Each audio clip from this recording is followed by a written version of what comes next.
对于北京来讲啊，尤其是在对美工作上面，过去30-40年来，最关键的就是台湾问题，一路的演进到现在叫做台湾是中国核心利益中的核心，是不可逾越的红线。所以在4月份川习会的时候，应该会台湾问题是躲不掉。另外一个方面，今年美国有期中选举，他要把经济搞上来是他这个重中之重。其实川普到大陆是去做生意的。美国总统川普呢，预计在今年的4月份要到中国大陆去访问，态势目前看起来啊是越来越明朗。那川普最早提到这事呢，是在1月23号，他在空军1号上面呢接受媒体访问时，他公开了这项行程。美国驻中大使庞德伟也曾经透露，川普回邀中国大陆国家主席习近平，在今年的8月到9月这段时间回访美国。当然，现在外界也看啊，原因跟美国的期中选举大概脱不了关系。好，那即便呢，中国大陆内部在1月底传出了中央军委会的副主席张又侠，还有中央军委，同时是联合参谋部参谋长刘振立2人遭到立案调查，但川普呢，先前被问到这件事的时候，他只表示，他强调了，他说在中国只有一个老板，这个老板就是习主席。而在年前，我们也看到了美中俄3国的元首啊，在2月初彼此也先通过了一个热线电话。川普2月4号晚上呢，和中国大陆国家主席习近平通话。那事后呢，川普向外界表示，中方考虑进一步要采购美方的农产品，包括在第1季要把戴亚豆的采购量提高到2000万吨。那习近平方面则是重申，台湾是中国大陆的领土，美方必须慎重处理对台军售的问题。好，现在问题来了，黄老师，我先请教哈。那么4月份现在看起来态势，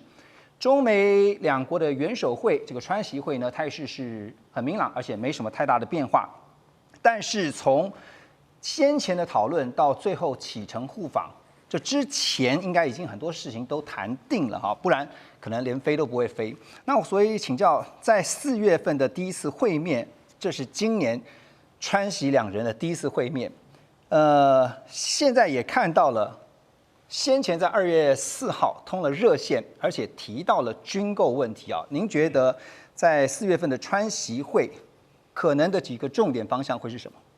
对于北京来讲啊，尤其是在对美工作上面，过去30-40年来，最关键的就是台湾问题。那么一路的演进到现在叫做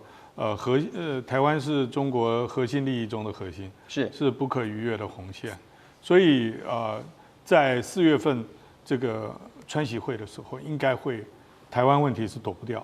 我们再回看2月4号那个通话，其实这个美国总统跟习近平通话之前，习近平是先跟俄罗斯总统普京通话。那么中俄通话的内容应该跟中美不一样，但是中间也有一些重叠啊，包括伊朗的问题到底要怎么办啊，乌克兰战争要不要结束？可是就美国来讲的话，我觉得川普去北京最重要就是 trade deal，就是能够把这个交易啊，能够把它实质化。为什么呢？一方面是川普本来就希望能够跟中国大陆在除了关税以外，也在广泛的贸易上达成一个协议。另外一个方面就是今年美国有期中选举，他要把经济搞上来是他这个重中之重。所以你看，在我们现在回想2月4号那个时候通话的时候，有谈到要加买玉米，而且是今年的第1季。有谈到这个石油因为委内瑞拉的事情，就是能源，另外就是美国最在行的飞机引擎，这些其实川普到大陆是去做生意的。那个通话之前，我们看到很多国际局势的变化，会发觉，到底4月还要不要去啊？对，就是中美之间问题那么大，可是我觉得那通话的那个讲话的内容，让我感觉双方都想4月见面。感觉上双方都希望4月这个不要有任何的变数，不要有任何的变化，但是先把自己的条件都开出来了。美国要的是经贸，特别是在经济议题上面。那中国方现在要的是特别军购的部分，是这个部分会怎么谈呢？这个军购，我觉得要分2个来讲。第一个就是我们在农历年前啊，这个沸沸扬扬的就是1.25兆台币的这个特别军购条例，到底要不要过？那要不要进程序委员会？吵了很久。那在这个之前，美国有一部分正式通知国会的啊，这个1110亿美元的这个军售项目，这些东西都是中国大陆极端敏感的啊，就是如果全部都准时到达，做好训练，然后能够发挥战力的话，我们可以说新一批的军购很可能会对中国大陆决定用非和平手段对付台湾的时候，它会遭到比较顽强的抵抗。当然啦，美国在交货的期程上面，这个一直没有办法依照当初合约来走。那这些钱投入以后，过去的 F-16交机那么缓慢啊，等到特别条例的特别预算走到最后一年呢，第一架还没有飞回来，那可以想见，就是国会对于再投入那么多的钱是有疑虑的。所以老师觉得川习会先前也讨论的沸沸扬扬的第4公报，这个部分的可能性，您觉得？我觉得美国有相当的动力啊，因为第3个联合公报是44年前，你想想看，世界局势变化，中国的国力，那有很多的变化。所以如果在中国的立场来讲的话，就是说，如果要处理好未来中美竞争的关系，这个战略竞争，如果能够走在一个双方都能够感觉到是相对稳定的道路上面的话，这个第4项联合公报是有一个引领的作用，应该跟军售也会有一些关联哈。那就看了，因为真还牵涉到台海两岸关系如何发展的问题。因为先前的3公报，还有包括台湾关系法，其实都围绕在所谓的军武啊，就是这些防御啊，主要就是一个中国原则或政策，另外一个就是对台军售会不会有变？那这个东西其实在1992年老布希总统宣布对台军售150架 F-16战机以后，这前面3项联合公报只剩下一个一中，其他的东西都已经变化很多了。所以两岸之间现在大家在看的是说，今年尤其在军事上面哈，那会不会因为军售，然后呢造成态势的转变？那川普呢曾经被媒体追问啊，会不会担心说解放军在一开年就进行这个清洗整肃，对于中美关系的稳定，或是刚提到的台湾议题上面有产生任何影响？川普的回应是呢，他密切有在关注这件事情，而他认为呢，习近平在中国大陆备受尊敬，习近平就是中国唯一的老板。还有一位领导人呢，在这个美中元首会面之前呢，他是很想先跟川普来一场会面啊。这个人当然就是日本首相高市早苗。那日本共同社也报道说，高市希望在川普访华前呢，先来安排与他的见面会谈，确认日美同盟关系的稳固，而且共同商讨对华政策。回顾这次日本的国会大选呢，我们看到高市在先前受访时也强调，他并不是主张，因为他针对了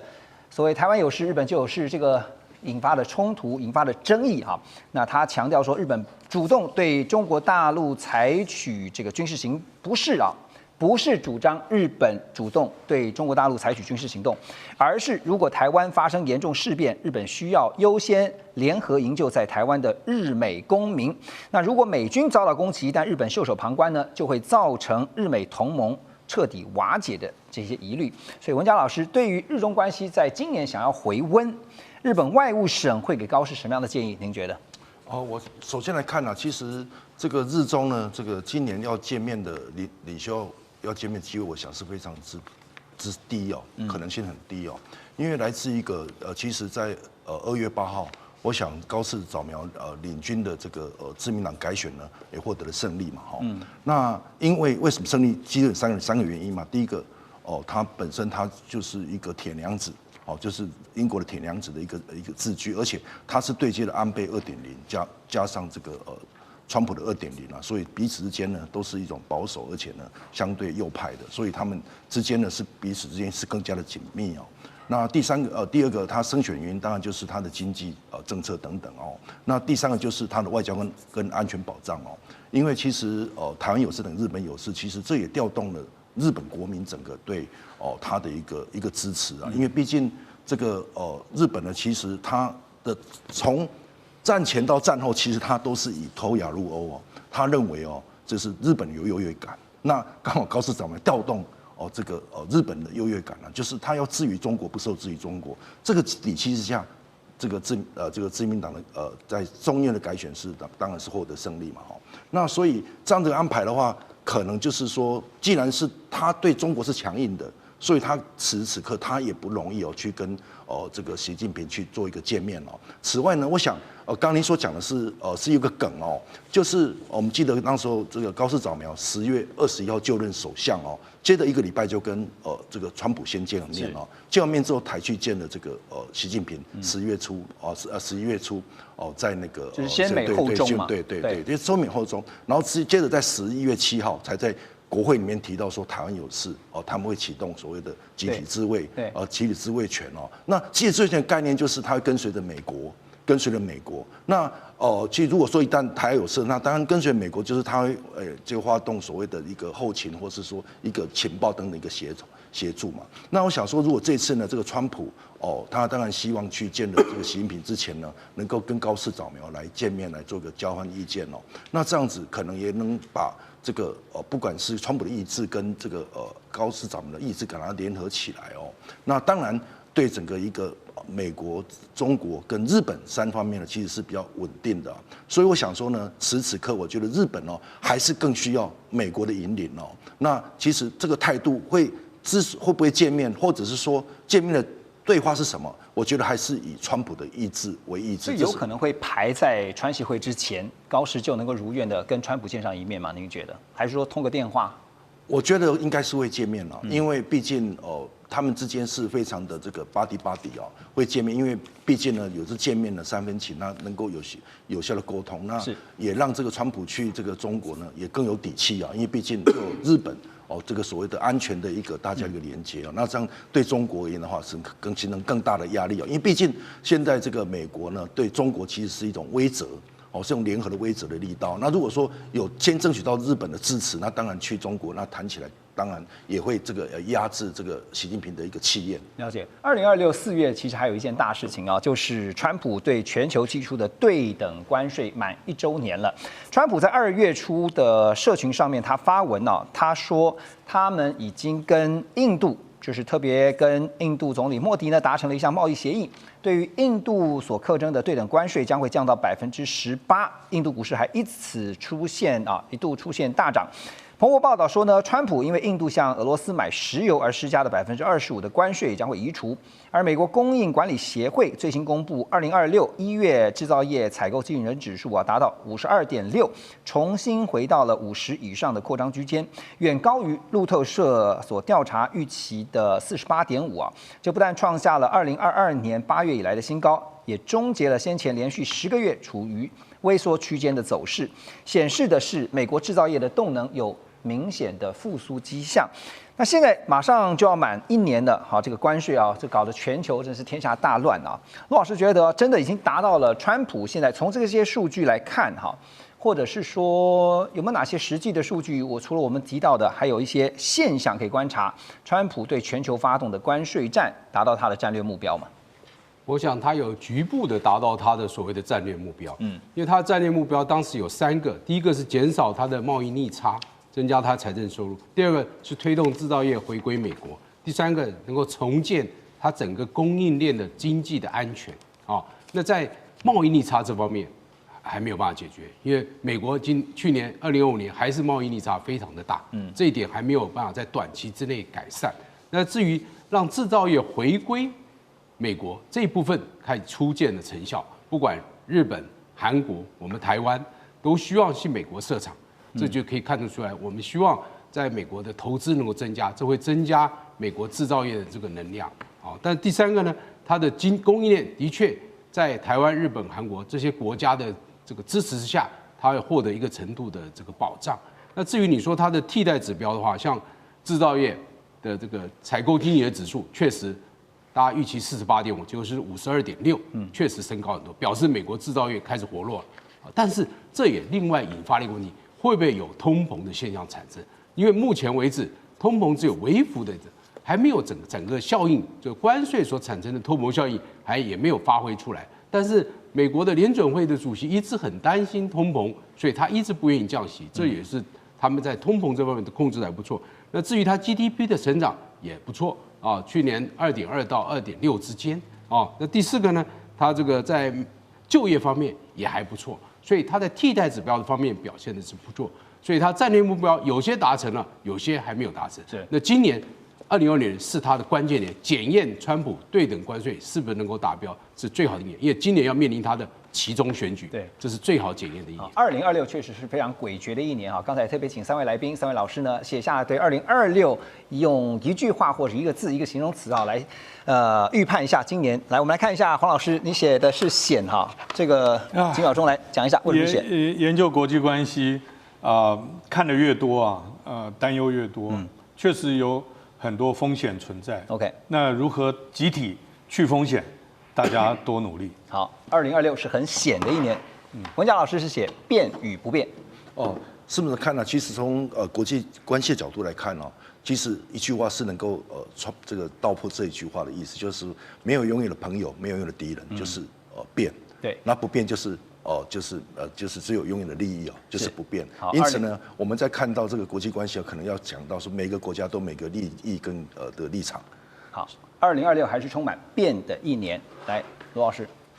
我认为是乱中还是有序，因为只要川普他是一个信奉，就是他不信奉多边主义，他信奉就是双边对谈的一个人，所以他认为大国政治可以解决很多问题。那如果他笃信这样的概念的话，那大国可以在很多争议纷争当中，譬如说2月4号跟这个习近平通电话，那习近平跟这个普京通电话，都是一种大国政治的一个方式来解决问题。那我们预计今年可能俄乌战争也会告一个段落，如果没有特殊的，因为目前看起来谈的都差不多了，我认为也会告。那至于川普跟欧洲的这个国家的关系呢，虽然是有点混乱，跟过去美国跟欧盟国家的相处有点不一样，但是呢，我相信还是有一定的规则可循。只要这欧洲国家找到跟川普的相处之道的话，应该问题都还可以解决。在去年4月，川普对全球发动了这个关税大战，美中经贸因此打得如火如荼。在经贸的领域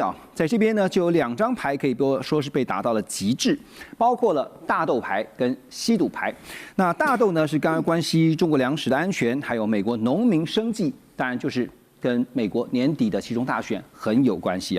还有是稀土呢，是掐住了美国军工的命脉，也是呢抗衡美国科技围堵的一大利器。而在今年，习川2人呢，预计总共会安排4次的会晤，如果没有意外的话，最快的一次就是在4月初。现在甚至还说呢，日期有可能会提前到3月31号这一天川普先访中，在北京和习近平进行元首会。那么南华早报呢，最近他们也披露了，美中似乎都有默契，准备把双方呢在先前在韩国釜山达成的贸易休战协议再延长1年倩姐怎么看在今年一整个2026大局之下的中美互动？现在我们刚刚特别提到了贸易休兵有可能会延长你也是这么认为吗？今年我觉得两国中间会进入一个好像春秋战国时代的报聘关系的报聘模式的年就是聘问模式。因为如果我们仔细去看呢，上半年的川普访华跟下半年的习近平访美，都是两国的元首亲自邀请的，所以它不会有什么变数。但是它中间可看之处还有很多。首先我们要说呢，整个大棋局里面，今年是一个绝对秩序的变动年。从2025年的4个主要的变动的这个基石被敲松软了以后。2026年的1月3号，又把整个的地缘秩序呢全部重新改写。WEF 在欧洲呢也把地缘经济跟地缘政治相关的这些规则全部改写。所以你连慕安会议慕尼黑的安全会议里面，大家都说旧的秩序已经没有了。所以当你有一个这么大的变动的时候，就好像我们的春秋战国时代，你今天说马上就农历新年嘛，我们拿点中国人智慧来说。在这种聘问模式中间呢，就是几个大的强国中间，彼此有很多的征伐，有很多的这种在领土啦，或者是各种方式的对抗，但是他们中间也有一种会盟的模式，所以这个报聘模式、这个聘问模式里面呢，主要的目的就是上半年跟下半年就是友好访问，对，改善关系、巩固邦谊，这中间你刚才提到的2件事情，就是去年的2张牌啊，大豆、粮食安全、稀土、军工命脉，固然是不错。但是2张牌的强弱不同，是大豆有替代的产地，有替代的国家可以出口的来源，有替代性啊。稀土呢，有些有替代性，轻稀土有，重稀土呢勉强也可以建立一部分的小的替代性，但是全面的没有啊。所以说这2张牌的强弱不同，所以也就代表了两边实力可以谈判，在谈判桌上谈的不同。不过这2次的重要的聘问一边来一边往呢，它主要就是建立，如果你用西方的角度来说呢，就是你的管控分歧的方式，你要建立和平的护栏，对，彼此能够在斗而不破的情况之下呢，继续管理放在引号里面的世界秩序，因为美国毕竟还是一个世界秩序的大国，所以在上半年跟下半年，我们要看的东西当然是什么人随行，就是说它一定会发生，但是它的看点还是很多的，很多的细节。什么人随行，它代表的是你去送什么东西，因为就像以前的这个聘问模式，第一个是聘使是谁，你派谁去出使，代表你要去讲什么题目。好，随行的人包含了政治、军事、经济，还有产业大佬啦、华尔街啊这些，我们前面看到了李在明，看到了史坦默，都是这样啊，什么人随行。第二个呢，就是你迎接的那个程序，好像交劳，以前我们叫做你去迎接这个外使来，你或者迎接外军来的时候，你用什么方式、什么层级？大家可以记得说，英国到了中国大陆的时候，那个层级和摆的那个阵仗啊，应该是数百年前呢，英国认为他们作为最强大的国家的时候，所还没有见过的阵仗。对，那个规格哈，规格非常高。最后呢，就是你还要送什么礼物，谈什么问题不一定会告诉我们，呈送的礼物一定代表很大的意义，同时呢，在国事访美的国宴呢，也一定代表非常大的意义。所以我觉得今年上半年应该是在一个冷对峙、慢脱钩的这种过程中间呢，大家开始从可能在明面上面，你关税来，我稀土网，到了比较深层的实力为核心的一种缓慢的对抗，所以应该是非常有意义。而且不要忘了呢，第一个主场是中国。对，这个大棋局啊还有的看，而且是一整年啊。虽然说现在马上2月就要结束了，接下来还有10个月啊，这个会有什么样的变化？当然，现在全球最瞩目、最期待的，也就是4月要登场的习川会。那刚刚讲说大豆也好，稀土也好，如果说大豆跟民生相关的话，那稀土呢，当然就是跟军事安全、这个国防的战略科技啊，都有非常关键的影响。好，最近也看到一个震撼的一个消息，就是美国 F-35战机呢一度传出说，因为稀土的供应受到阻碍，造成了交机出现了异常。甚至呢，连战斧飞弹的生产链啊，都必须仰赖盟友回收废料来维持生产需要的板料啊，这些相关的料件。那面对中方的稀土优势呢，川普也推出了所谓的金库计划，那也就是呢，要砸下上百亿的美元来备料，而且呢，还要来入股一些相关的采矿企业，企图要建立一个本土，就是美国本土的关键矿产的体系。可是问题就是说，这个稀土开采很容易，可是呢，分离提炼的技术是非常难的。这一段产业链当中呢，中国大陆方面呢还是有压倒性的优势。而且说到了稀土，其实时间是一个最重要跟最关键的因素。大使现在看到双方都在你防我，我防你，而且呢都在要做准备啊。所以从现实的角度，时间这个因素来看啊，您觉得美中双方在这个时间，大家都在抢时间，要做准备，做相关的哪些准备？那就是外交准备啊，对，这是属于这个政策面的啊。还有就是你的物质上的准备啊，那你的稀土战打不打得起来？然后还有就是美国是不是能够下决心啊，把中国大陆的这个有关 AI 的这个高端晶片完全禁绝呢？那这些都是双方可以着力的，那更不要说在相关的区域或者说是一些冲突里面，那直接对立也都有可能啊，都有可能啊。所以其实美中关系，我觉得现在来看的话，我甚至不用1年来看或2年来看，我用每个月来看，因为每个月有变数，都可能影响美。现在要拉近到每个月的进度。因为以川普的作为来讲，川普是这个，我不能用星座，不要用星座好了。川普是这个，他是怎么讲，变化性很强的。哎，他可以昨日种种，去如昨日死啊！哎，今日种种如今日生啊！今天就是从开始，过去历史全部消失了，对不对？然后就重新开始。所以就跟卡尼讲，川普的这个他所主导世界是这种断裂式的，它没有演进的过程，它不是一个 evolution，它是一个断裂切断，无规则可言。对，就是说很剧烈的啊。那所以我觉得，我看到今年的美中关系的话，其实我看几个重要的节点啦。当然4月之前，2月通了电话，那么在4月之前看起来变数不大了，变数不大，先稳住，对不对？因为美国做了2件大事，在去年年底到今年到目前为止做2件大事，第一个入侵委内瑞拉，对，第二个准备修理伊朗，这2件大事都没有影响到美中关系。在委内瑞拉的问题上，虽然中国大陆的这个有关要运往中国大陆的邮轮也被美国截了，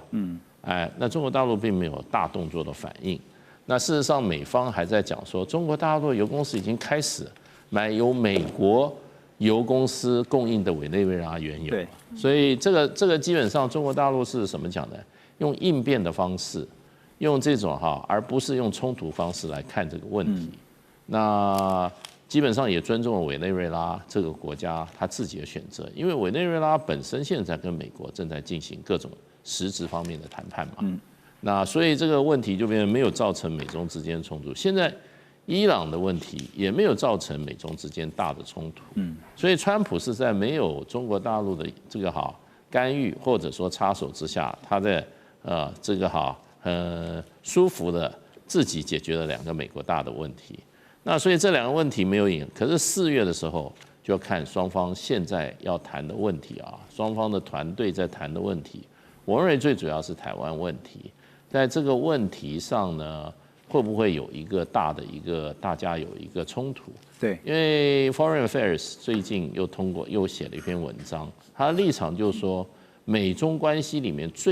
最危险的一个隐性就是台湾问题，所以建议美国是要用务实的方法把台湾的问题做一个怎么讲呢？一个务实的一个妥协，大概是这个角度看问题。这个我就认为就跟去年底那个所谓的兰德公司的他直接讲说美国应该支持表态支持两岸渐进式的和平统一。我觉得这个中间它都有关联性。那这个整个在改变这个所谓的议程的，还有这个讨论议题的这个本质的，我觉得是中国大陆施压。那中国大陆借着美国现在这一片这个变化当中，可能在台湾问题有很积极的这个提案，要美国来接受。所以我认为4月会影响未来的走向。也就是说，当中变数有很多，可是呢，台湾问题绝对会是一个变数中很关键，会影响或左右的一个因素，对不对？对。那现在刚刚讲到说，美国那川普这边呢，非常在意的，当然就是年底的期中大选了，一定要选得好，不然的话就提前跛脚了，甚至呢，可能他的这个权利也好，或者说相关的一些后续的政策都可能会备受挑战但现在一整年2026美中关系要如何变化呢？有一个时间点。就是刚刚提到的11月的美国期中选举，对川普来说，对中政策从来不是只是一个外交议题或者是选票的工具特别是在选票上面他很在意的。可是选举跟美国内部的经济，我记得 Russ 有提到对外美国国民最在意的，其实你外交做得如何那是一回事，可是我的民生、我的生活是最要紧的经济数据如果弄得不理想的话，恐怕会影响到就是直接的选举行为，所以。如果经济数据不理想的话，你觉得川普会怎么样？是在打关税的这张牌上面，会再打其他的招数吗？目前我认为，万一经济数据不好的话，比如说进入夏天，美国夏天的时候，就是离选举3个月时间左右，川普应该不会再调高关税了。因为我认为他幕僚团队会向他说，你这样做的话，可能会再造成这个生活费会提高，而且在选举前你这样做有点危险，所以即使数据不好的话，我觉得川普还是会直接责怪民主党好了，他不会再明示，因为这个调高关税是去年他第一年的事情，对不对？所以在今年，我认为是应该不会。如果他觉得，比如说中美这个贸易的一些共识是中国没有达成，比如说购买大豆和其他的目标的话，我认为明年川普就会开始再次跟中国打所谓的贸易战，应该不会在今年，但是明年的可能性我还是认为是很高的，因为如果进入明年，你刚刚说跛脚，那就是川普剩下的最后2年，对，那个时候他可以打中国牌，第一他不用关心选举，而且他是会考虑他的历史地位，对不对？所以如果他那个时候认为我要留下的在外交方面的历史地位，除了解决那么多战争的话，我是为了对抗中国是最强硬的总统。如果他有这个想法的话，那应该不是今年，可能是明年才。所以就是会等到期中选举以后。对。如果真的要再走向一个比较对立的状态的话，至少是会等到选完。因为今年你搭这个中国牌，我觉得比较是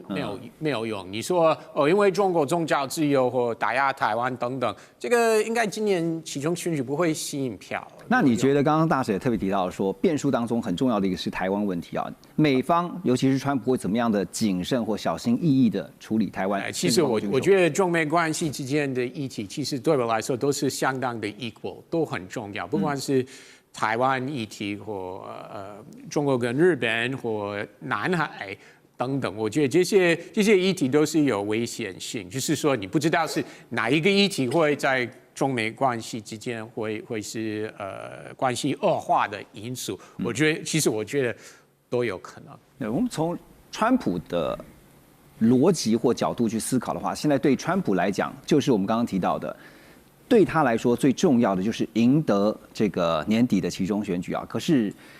要能赢得选举呢，很重要的一个关键就在于经济。中美俄三方的元首呢，各自通了电话，就是由中方主动，他们先安排了中俄两国的元首，也就是习近平和普丁的视讯通话，再安排了中美，也就是习近平和川普的电话热线。那外界一般的看法，现在多半认为啊，这些电话当中谈的其中有一个重点是伊朗，还有也就是台湾议题。那川普在事后，也就是4号这一天呢，在社群媒体上面发文表示，他跟习近平完成了一场非常出色的电话会谈。他说呢，这通电话历时比上次还要长，内容也更深入，双方讨论了多项重要的议题，整体的气氛他觉得很正面。至于具体议题谈了什么，他的发文中是说，像预计在4月要访问中国大陆的行程，还有台湾议题、俄乌战争以及伊朗当前的局势。另外就是中方向美方采购石油、天然气、大豆等相关议题呢，都有交换意见，所以难怪这个电话打得比较久。好，那其中台湾议题谈了什么呢？根据新华社的报道说，习近平向川普也表达，台湾问题是中美关系中最重要的问题，美方务必慎重处理对台军售的议题。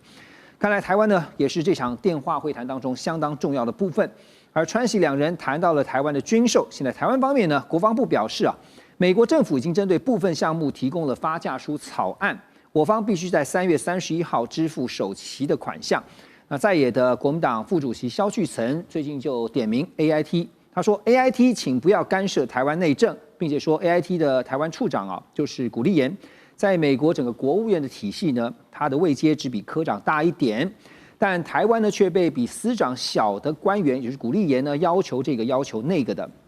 我们怎么看2026？因为对美国来说，今年还有一个非常重要的，就是在年底11月的期中大选。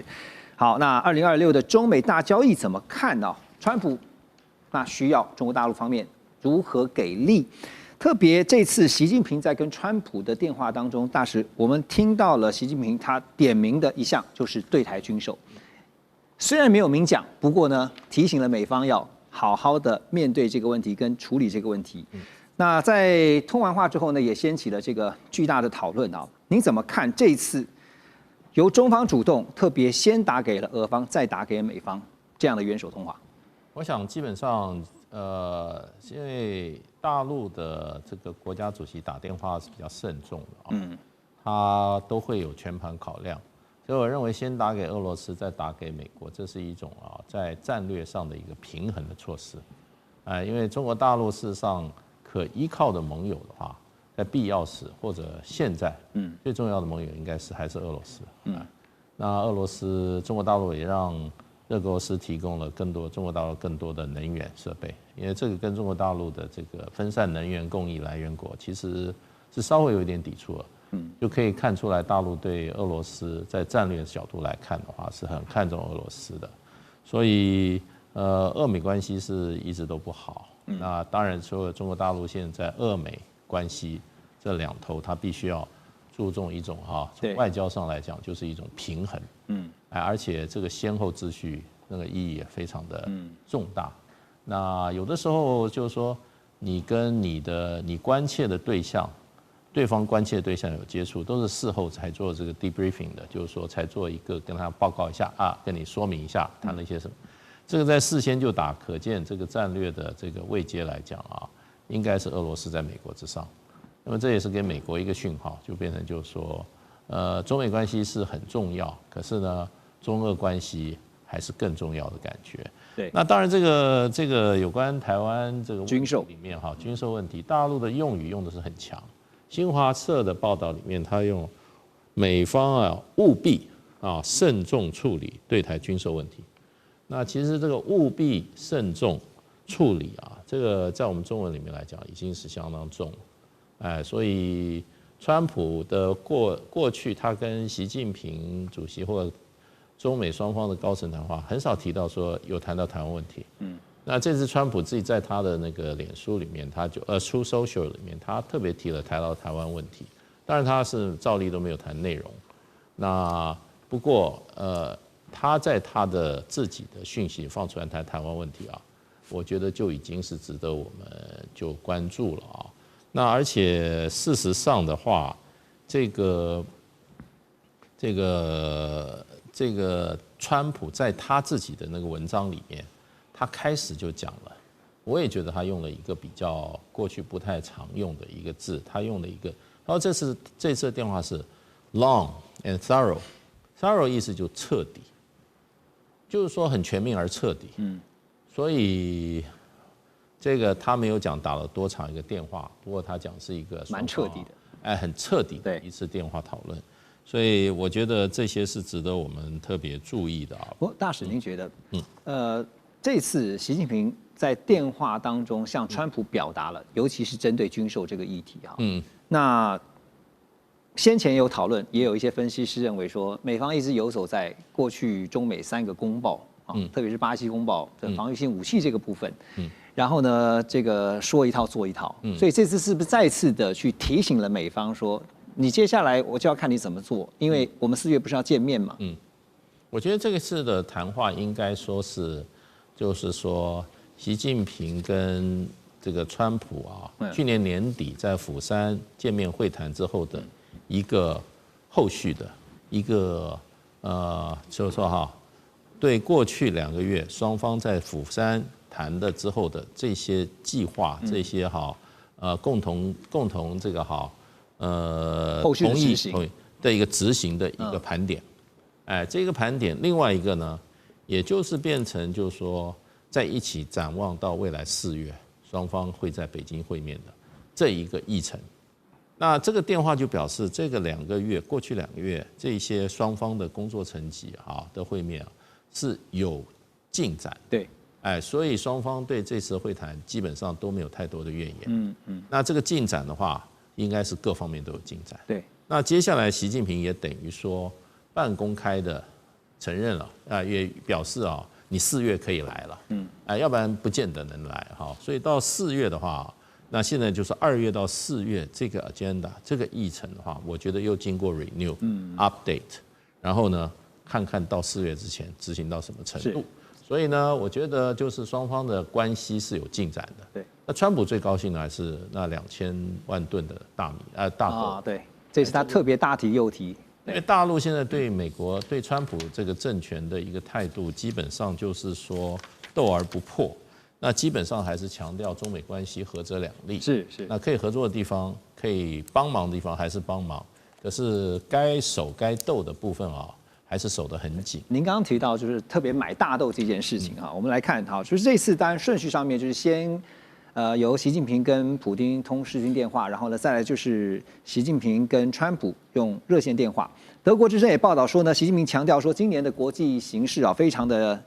严峻，而且呢愈发动荡。作为负责任的大国，还有联合国安理会的常任理事国，他说，中俄两国都有义务推动国际社会坚守和平、公平、正义。然后呢，维护以联合国为核心的国际体系，还有国际法基本准则。另外，刚刚讲到了说，在这通电话当中呢，那川普也说，中方正在考虑增加对美国农产品的采购，包括这一季要把大豆的采购量提高到2000万公吨，下一季呢也承诺要采购2500万公吨啊。这次电话当中谈的都是大豆采购，那是想为其中选几加点分数吗？因为都没有提到科技啦、辉达啦、高科技相关的。安阳老师。那个延续刚大使说的哈，就美中今年是一个 truth 的一年哈。那川普要全力拼这个期中选举，但他会输掉这个众议院。那习近平当然也要清理战场，准备第4任就位哈。那现在那个中国大陆已经不像以前这么需要 NVIDIA 的芯片了，因为 NVIDIA 的芯片迭代太快、太耗能、太贵了、太浪费了。那反正美国也不会卖中国大陆 state of art 的芯片，所以他直接就攻应用面，用 real time 做 inferencing。小语言模型让 physical AI 尽快落地 monetization， 以后只要等这个 NVIDIA 清库存就好哈，反正买2年前的商品 OK 的，然后用数学算力去补这个芯片运算的一个限制哈。那再来就是说，反正中国只要多养一些猪，吃美国大豆就可以搞定这个贸易协定，然后再来再多卖一点美国的土，中国的土给美国公司用也可以。那关税50%就是上限哈。超过就无感了，所以说即使加50%关税，中国大陆的制造成本还是比美国低，所以未来的重点应该是在 Fed 新的 Chairman 5月就任以后，他会开始缩表，所以中国大陆在买美国的这个债就相对来说比较重要，所以说比较 make sense 的是说，美国会发给中国大陆一个1 trillion 的超长期的国债，然后呢，中国大陆该谈的是说把这个国债反手。再去把它 swap 给美国的机构，用人民币再反手，一次把华尔街的 interest 跟这个华盛顿 interest 搞定，等于就是建立一个货币互换的一个制度。OK， 所以如果跟这个2025相较起来的话，2026可能比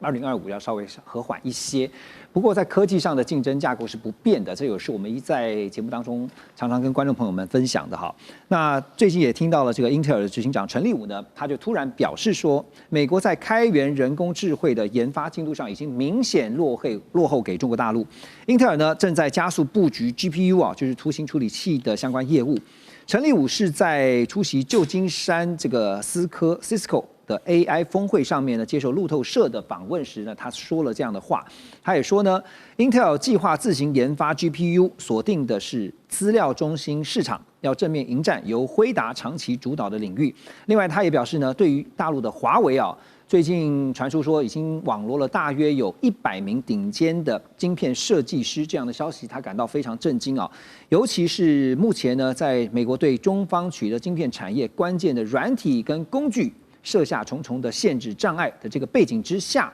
现在还有这么多的这些软体工程师的这样的一个消息啊，更显示出中方呢在科技研发的能量是不容小觑的，不能忽视。好，那陈立武或者说现在 Intel 其实被赋予重任，因为常常讲说它是美国的代表，尤其是科技产业的代表，有了美国政府的大量补助。那黄老师怎么看？就是现在呢？Intel 也被认为说要复兴这个美国未来的半导体高科技产业啊，它这个其实压力也蛮大的。陈立武最近的说法，一下子说要追赶黄仁勋，一下子又赞扬说华为有很多的这个软体开发人才哈，不可以忽视他们哈。你觉得他在对内跟对外未来 Intel 的这个布局的战略会是如何？这是一个蛮有趣的对话，就是当今陈立武先生说出我们要迎战 NVIDIA，然后华为有很多的表现，在2个层面上是这样。第一个是我把 NVIDIA 捧得很高，对你 CUDA NVIDIA System 很厉害，但是我不要让你垄断市场，我要让美国政府去注意到说，今天市场逐渐在被辉达主导。他怕资源集中到辉达去，他是要让政府去驱动反垄断这件事情。我要让市场的 AI 的先锋全部被垄断，所以请给我更多钱。然后他第2步下得更漂亮了，他把整个上升到 AI 的一个国安问题，连华为都可以网罗到这么多顶尖的科学家了，请给我更多钱，我要网罗更多顶尖的科学家。他其实在2个层面上去对他，也不能说竞争对手，就是在这个市场上2个不同的族群去拆解出他自己的定位。那我觉得他在锁定资料中心市场上 ，Intel 有一个很巨大的优势是，它是现在还留有的几个 IDM 厂里面相对来说规模相对比较大的。是，那也意味着 Intel 它有非常快速的垂直整合能力，也就是说，我不需要去拜托台积电给我产能，而是我自己就有办法去生产我需要的东西。Intel 它要卖产品，它不见得要像 NVIDIA 去offer 一个非常大的 ecosystem， 我从很尖端的 AI 到 Edge Computing 我都可以做，全部卖给你。它只要锁定某些特定的客户，金字塔最尖端的，请你赶快给我，我要非常客制化的高端晶片。这个其实它在下一步这样去走，就可以在市场上走出一个比较大的区隔度，对，才会有资金做接下来的高科技发展。所以从它的竞合战略啊，因为不只是竞争，它既竞争又合作，特别是在跟辉达或者是这些其他的高科技的大厂在竞争之下，它也必须要找到一个像你刚刚讲说，不管在人也好，钱也好，绝对不能让其他的我们讲同业的对手专美于前，是这样。是，就比方说我跟 Intel 在 NVIDIA 好，我们现在如果对中，我们可能站在同一阵线，那我们就试着把中吃不到的市场，我们一起把它吃下来。你不要全吃，因为你全吃你会浪费太多资源，大家各分一块。那当他跟别的公司又站在同一个立场上的时候，也会有其他的竞合关系存在。对，我觉得 Intel 现在就是站着它有一个非常稳定的 IDM 系统，来巩固它自己的地位。我们都知道2月4号这一天，中美俄3国的元首啊，分别各自通了话。不过这一次呢，看到是中方主动先打给俄罗斯，由习近平和普丁先透过视讯通话。然后呢，再来就是呢，中美2国，也就是习近平跟川普是用电话热线。那么跟习近平通完话之后，川普也立刻在他的 Truth Social 社群上面发文表示，他说呢，这个刚刚打的这一通呢是非常精彩，而且时间很长，内容深入的通话，双方讨论了很多项的重要议题，整体气氛他说是非常正面。那习近平呢，在同一天呢，跟川普谈话之前，我们刚刚提到了，他是先打给了普丁，而且是视讯通话。人民大学国际关系学院的教授叫做金灿荣啊，他就说呢，他分析这次习近平跟普丁、川普分别谈话有2个重要的背景，第一个就是俄美的新削减战略武器条约到期了。全球战略稳定会因为这个条约的到期而受到挑战跟冲击。第2个就是伊朗的局势是重中之重，美国其实很想把伊朗拿下，但是呢没有十足的把握。上一段我们特别提到了，现在伊朗议题呢，美国是很小心翼翼的在处理。所以黄老师啊，这次在通话上面顺序很重要，先打给普丁，再打给川普，而且呢跟俄方是视讯通话，跟美方是热线通话。营造的，我们刚才提到了1+1是大于1的，有这样的一个态势吗？新3国吗？其实，通话的顺序啊，北京方面可能有一定的想法，可是真正发生视讯通话或者是通了热线电话的时间点，也不是北京一家说了算，有可能是大家配合这个大陆领导人习近平的时间，也有可能是他们自己在忙，所以先后顺序有改过。在国际外交上面啊，那个事后诸葛啊，当然不少，但是有很多事前没有预判的巧合啊，也很多很多。所以我自己在资讯不完整的情况之下，我不敢说是不是北京就想好了，然后俄罗斯跟美国配合这他的时间，这是第一点。第2点，那金灿荣讲的那2个议题是想当然尔嘛，一个就是这个 START 就是财务条约，时间到了，美国已经讲了很久，就是说现在中国大陆的这个核子弹道飞弹核能力，不断在加强，那么会不会因为加强改变中国大陆原来的永远不做第一级的这个核战略会不会改变？这个是美国比较担忧的。对，那当然中国立场，你们核弹那么多，我才几百枚，美国是最多的。然后你现在硬把我拉进来，就想要又用什么以规则为基础的什么东西规范，到时候又限制我的核武发展。那中国大陆要做核试验，美国川普也想做核试验，对，所以今天俄罗斯就算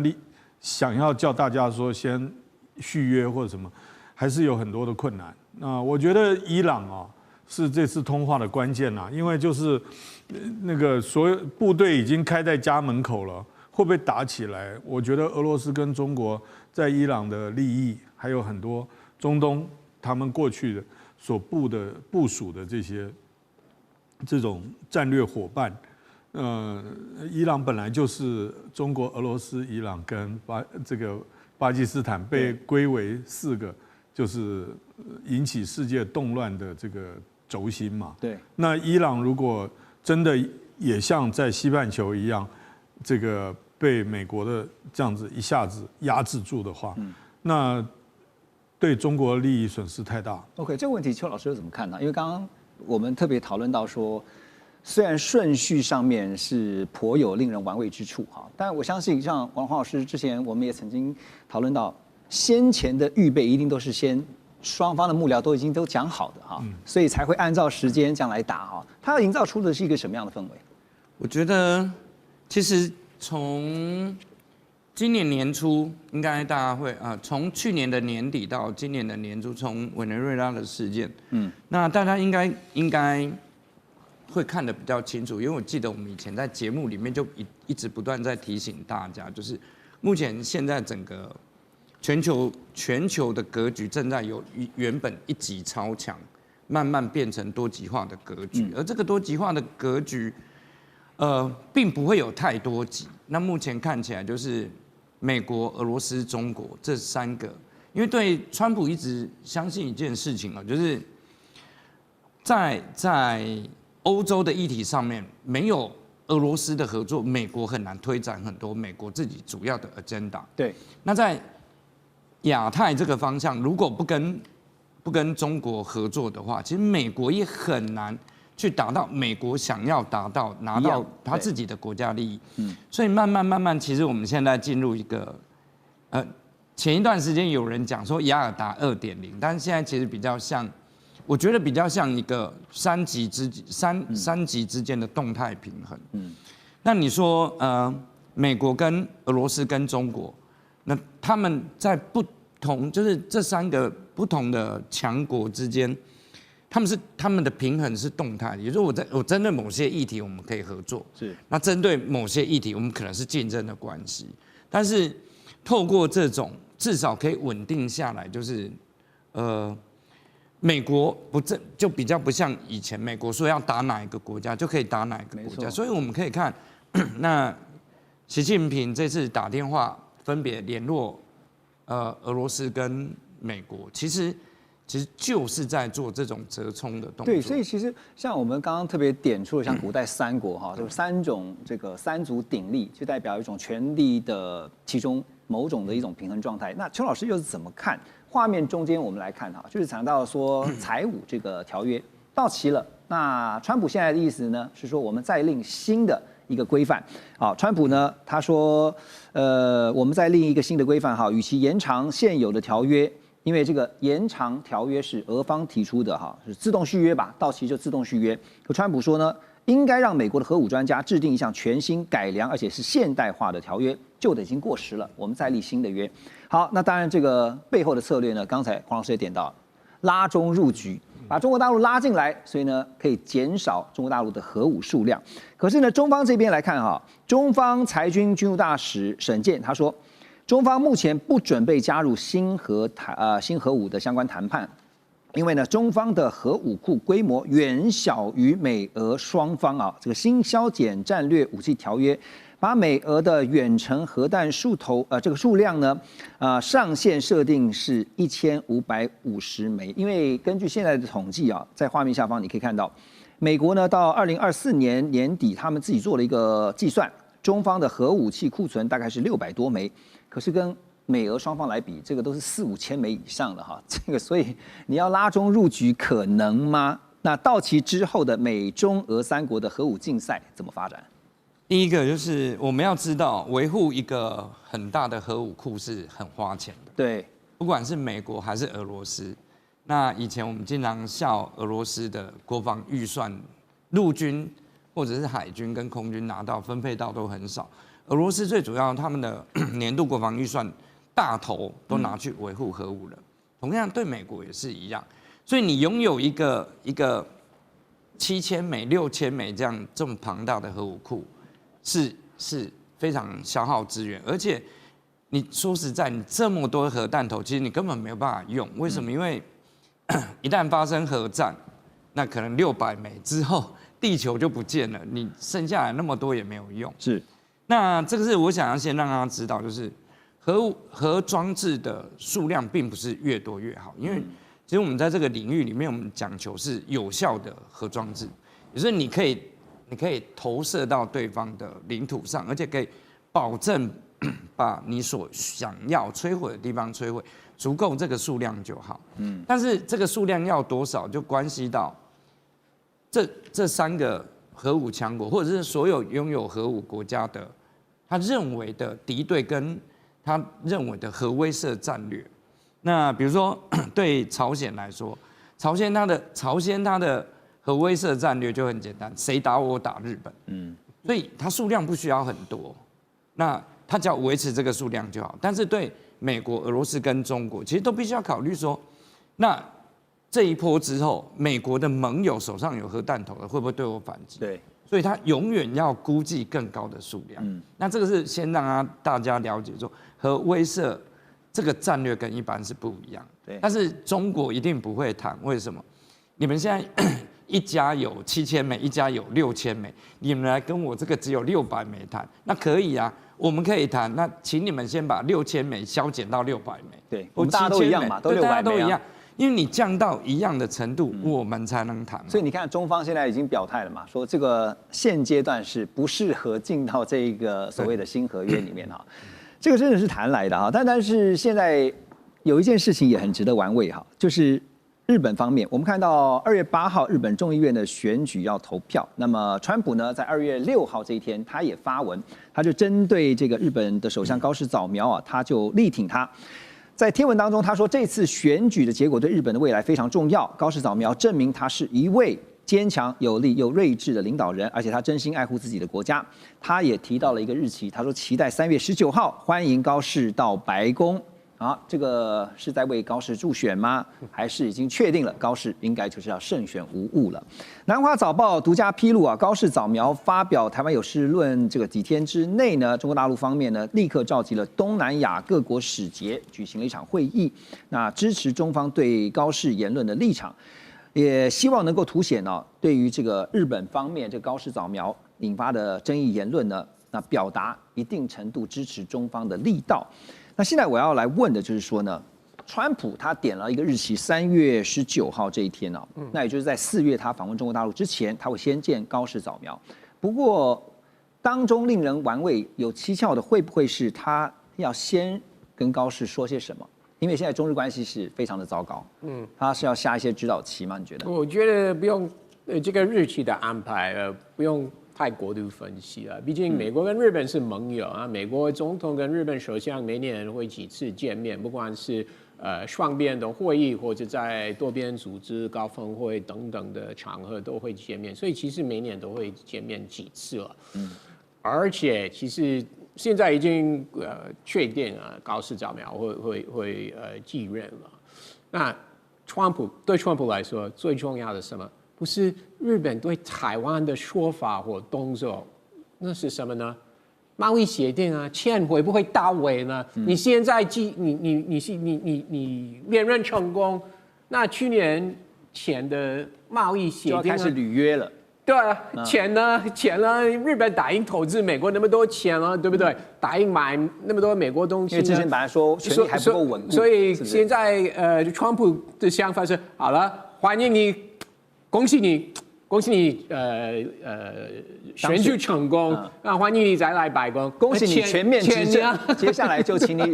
履约，是这样子吗？对，所以其实对川普来说，他看日本，他看高市早苗连任成功，那重点是钱呢，真的。所以不会谈到中日关系，你觉得吗？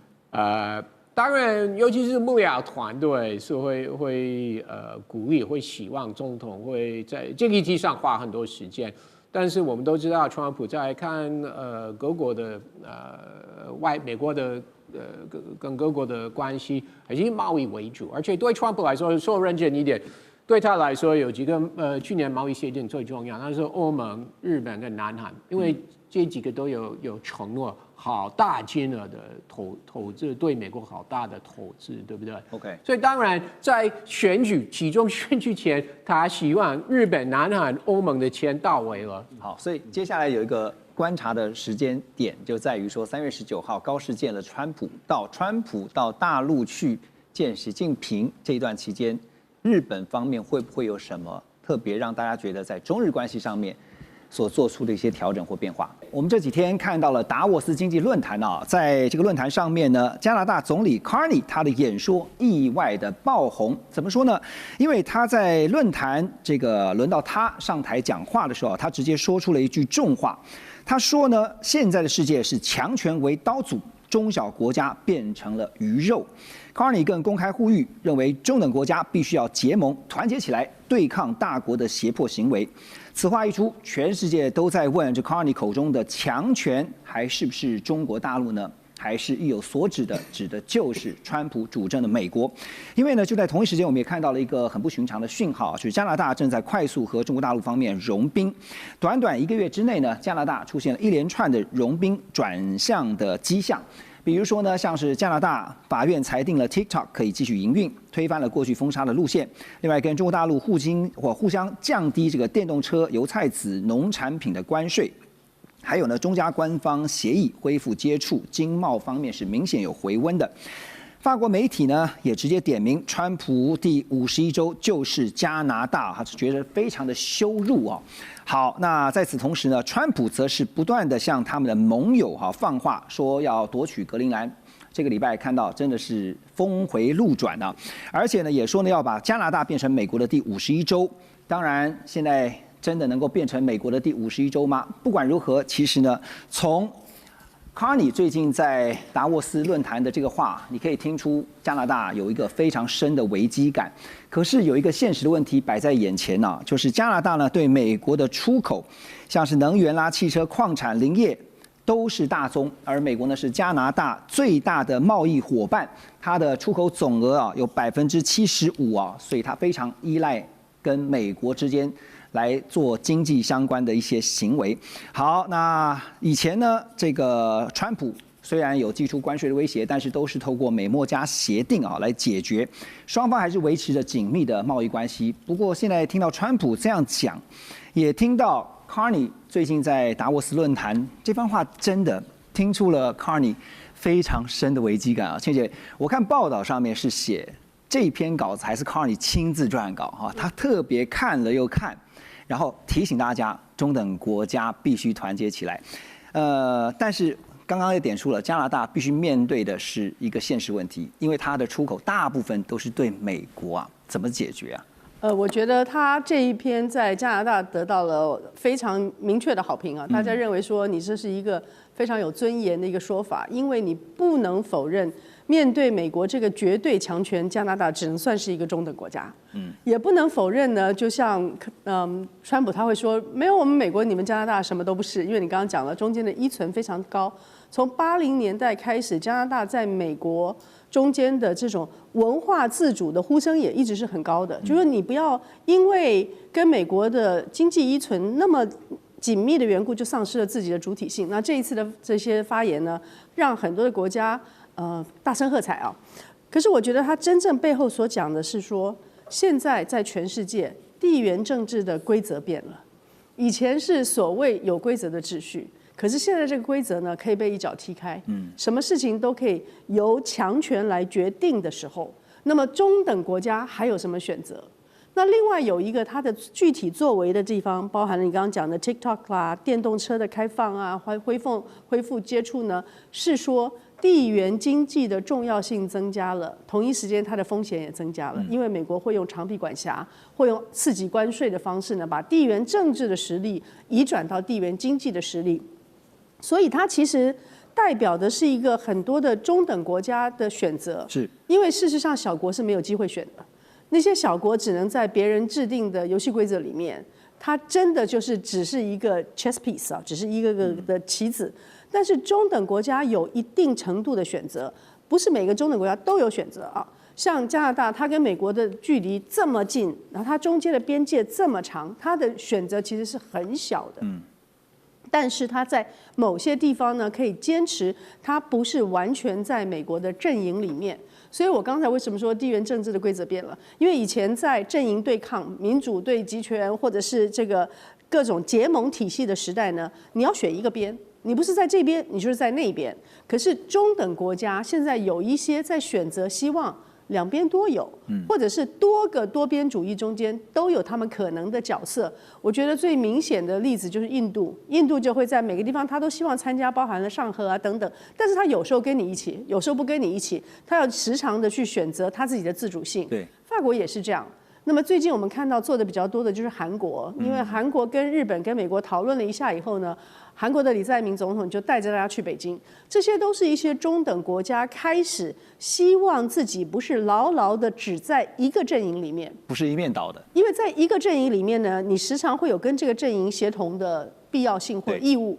甚至这个阵营也许会把你视为当然。我觉得我们在台湾时常很理解说怎么样叫做被视为当然，就你非跟着我不可，你一定是我的小弟。那这个位置对于中等国家是最不利的。所以我看到的是从加拿大开始所接触的这种中等国家的新生呢，代表着未来可能有一部分的中等国家会快速的选择做多重的关系、多重的结盟，以试图能够在某些地方溢出美国的绝对掌控圈。是，但是他们能不能成功很难讲。确实，这次 Carney 的这个演说表达出的是一种不卑不亢的态度啊，就是有软有硬，可是呢，也是间接的转达了加拿大它是不畏强权的。可是实际上，像刚刚倩姐所提到的，他还是得面对他现实的经济问题。所以说，在经济上，他的战略会如何的调整哈？那当然，这个美国的盟友啊，其实不只是加拿大啊，刚刚也提到了几个。包括像南韩也是哈，这些盟国呢纷纷开始也做战略调整。今年1月以来啊，我们看了一下访问中国大陆或者即将到中国大陆去访问的国家，已经超过了有5国，像是南韩、法国、加拿大，接下来还包括马上就要来的就是英国的这个首相也要去，还有芬兰也会去。那这些国家呢，清一色都是美国的传统盟友，所以川普是一点也不担心，盟友就算走光了也没有差，是这样子吗 ，Ross？不只有这几个国家，爱尔兰也有去，爱尔兰也是本来就是跟美国相当接近了。大家都要赚钱嘛，这个也是事实了，对，我们都知道这件事情。所以，虽然这些国家有从川普1.0到拜登到川普2.0，都有听到美国一些警告，比如说，尤其是在科技方面，比如说不要让中国不管是华为、中兴的设备，涌入在你们的5G 系统，或甚至以后6G 系统了。所以在对抗中国上，这些国家还是有跟美国的确是有合作的。但是有关纯粹做贸易方面，他们还是想赚中国的钱，这个也是事实了。连川普也说了，加拿大你要跟中国签贸易协议，我也欢迎，我不反对啊。川普也这样说，所以其实我昨天有看到一个让我觉得很好笑的新闻，你们台湾驻加拿大代表接受彭博新闻访问的时候，他直接说：“你最好不要跟中国说的那么近啊。”不要跟中国加强你们的贸易关系。那请问你们台湾的第2大贸贸易伙伴出口伙伴就是中国了。对，所以你们台湾外交官还警告加拿大怎么会说别人呢？对啊，怎么还会说别人呢？对不对？对，所以其实很明显，大经济体或比较 advanced economy 还是想赚中国的钱。好，所以你提到一个重点，做生意还是要做的。对。那 Carney 这番话当然是提到了加拿大，因为现实问题，刚刚提到了超过70%的出口是到美国的，所以美国川普才会这么的这个怎么讲，就好口的说呢，你加拿大是靠我美国的，所以加拿大接下来经济战略会有些调整。一定会的。目前加拿大最要担心的是今年这个加美美墨加协定，对这个协定要重新谈。那美国政府已经有很多人认为，我们不要再签了，不要调整，放弃就好了。是哪一种威胁吧？全部重新谈，而且我们可以跟墨西哥1对1，那另外跟加拿大1对1，上边的这个协定不用续约了。或许川普会往这个方向走，而且如果真的这样做的话，当然是会给加拿大好大的压力。即使最后达成新的贸易协议，那当然新的协议不会像目前或以前对加拿大那么好。所以加拿大真的是在准备这件事情，万一真的发生的话。但是好像川普还有他的贸易团队，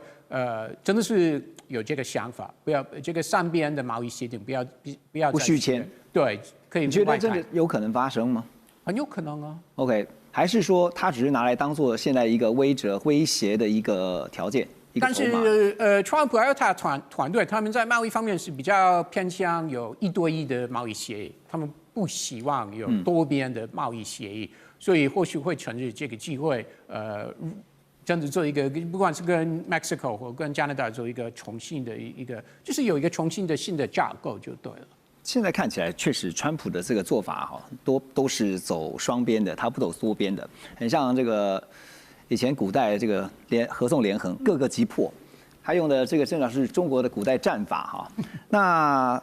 讲到加拿大，其实呢，加拿大最近还做了一个兵推，我相信大家在国际新闻上面也看到，就100年来首度模拟被美国入侵的兵推，结果这个结果非常的不乐观结果是这样显示哈，正面作战几乎毫无胜算，陆海防线最快可能在48小时内就失守，最后呢只能够退回加拿大的本土打游击战，走阿富汗模式，苟延残喘。不过现在呢也看到加拿大在经济上选择跟中国大陆走得比较近有一些合作，但是也立刻遭到美国警告，说就是我们刚刚提到的美墨加协定的谈判恐怕会生变，会有变数。贝森特美国财长更是抛出亚伯达省独立的议题那所以这次最新的，你看到在达沃斯 Carney 一讲完这个刚刚提到的这番演说之后呢，川普老大不爽，立刻发文，还说呢，我不邀请你进入和平理事会了，你被踢出去。好，那现在经济上很现实，受制于美国；军事上刚刚讲兵推又毫无胜算，所以 Carney 也只能够在达沃斯号召中等国家，我们一起来对抗。他虽然没有明讲，但指的就是美国但能够团结在一起吗？这个其实就是像加拿大这种我们叫做中等强权没有办法的办法，不然你还能怎样？对不对？刚才主持人讲到加拿大100年来首次的兵推，其实说实在啦，全世界有哪几个国家可以抵抗到美国认真的攻击？也不多。那加拿大他本来就觉得我更是得天独厚我除了俄罗斯在我旁边近一点之外，我也没什么敌人恐怖分子也不太想来真的来找我确实，所以他其实已经在那个舒适圈太久，而且呢，他的这个整个武器系统基本上就是美国的系统。没想到威胁竟然最大是美国，对，竟然从南边就直接过来了。所以我觉得这个加拿大现在说的这些东西，确实是卡尼的真心话。但是呢，我们看他一方面非常的慷慨，不叫慷慨激昂，非常的这个理直气壮的把他认为加拿大应该要怎么做的这个方式讲出来。但是另外一方面，我们这个就事论事加拿大又能做到多少？因为我们看到加拿大，对，它确实跟美国在这关税上有来有往。譬如说，美国现在科加拿大非能源的产品是35%左右的关税，那如果是能源类的话，大概10%，那加拿大回科美国的汽车零件，还有美国的钢铁、铝这些25%的关税，反正你科我的，我就科你的。好，但是除了这个之外，川普还有一个就是我们刚刚讲的这个美加美加这个3边的协定，因为在今年的7月1号，它就是真的是签约，就要续约的最后的期限。川普其实已经拿这个跟墨西哥就讲过了，你不要当中国的影子工厂啊！你当中国的影子工厂的话，到时候我7月1号之前我就不签了。加拿大也是一样啊。那加拿大当然在这一方面，我觉得加拿大我们先不要讲他怎么跟其他国家合作，他自己跟美国还是有一些抗衡的能力，在于不是武器，而是在于能源。因为加拿大它的